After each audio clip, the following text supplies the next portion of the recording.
De quelle façon travaillez-vous avec votre homologue de l'Assemblée nationale, Olivier Véran?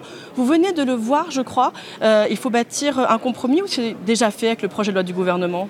Il n'y a pas de compromis puisque l'Assemblée nationale se dirige vers un conforme au projet du gouvernement qu'on connaîtra définitivement demain, mais que nous avons déjà, dont nous avons les grandes lignes. Et pour notre part, la majorité ici au Sénat, c'est aussi dans le groupe centriste et dans le groupe LR prononcé pour un vote conforme au texte du gouvernement. Donc il ne devrait pas y avoir de suspense vendredi.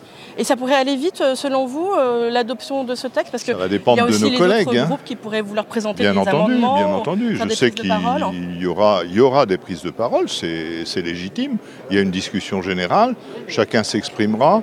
Je ne pense pas qu'il y aura beaucoup d'amendements, puisqu'il est vrai que nous sommes dans un temps contraint. Les fêtes de Noël approchent. Avouez que c'est quand même une performance pour les parlementaires que de siéger jusqu'à la dernière minute sur un texte que l'on vient de connaître, mais qui est très important.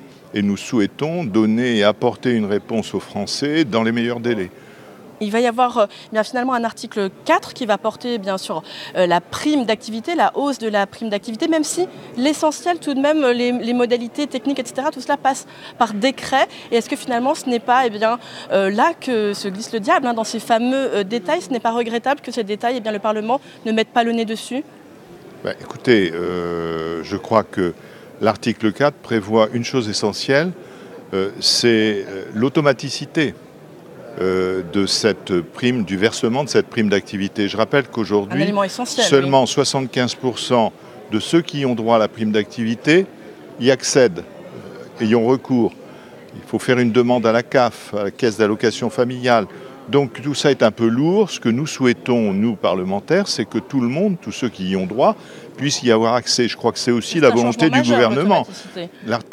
L'automaticité, c'est 25% effectivement de Français, d'autant plus que ce qui est prévu, ce que nous en savons de cette prime d'activité, ce qui a été dit par le Premier ministre, c'est qu'elle serait élargie, qu'elle concernerait 1 million, voire 1,5 million de Français supplémentaires.